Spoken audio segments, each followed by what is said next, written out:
Good morning. As was mentioned, I'm Beth Van Duyne. I represent the 24th District of Texas.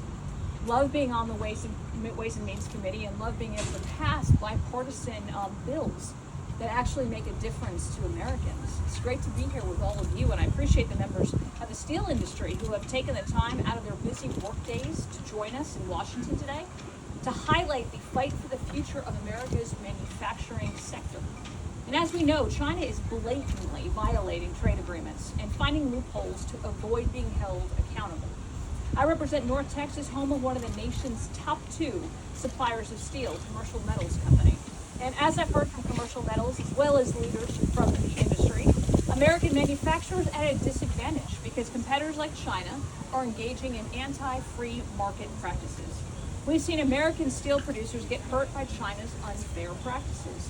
And after the U.S. government wins anti-dumping cases against these bad actors, they don't face real consequences.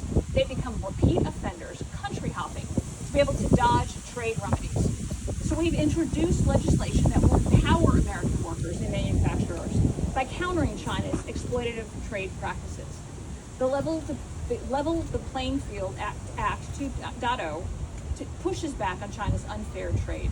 And our bill updates the U.S. trade remedy law, creating new laws to be able to combat repeat offenders, to expedite investigations, and apply meaningful consequences, including going after Chinese subsidized production under the Belt and Road Initiative. I'm grateful to serve on the Ways and Means Committee, where I have gotten to raise these issues to the U.S. Trade Representative, and we've been able to pass legislation to counter Communist China's influence and stand up for American producers. We've advanced solutions to remove China from our supply chains, end their abuse of the de minimis privilege, and close loopholes that allow Chinese companies to benefit from American tax dollars through their so-called Inflation Reduction Act. As we work to return manufacturing to the United States and out of China, I'm also working to ensure that our workforce is ready. We need to make sure that it's easier for people to join the workforce and to receive relevant education and training.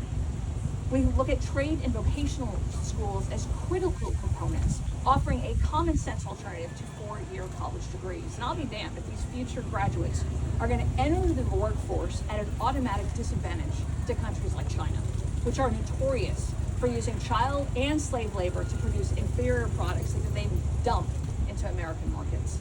I want to thank everyone for joining us here today in this critical fight for the future of expanding our middle class and our skilled trades, and we will continue to work to build a stronger, more resistant, and self-sufficient America.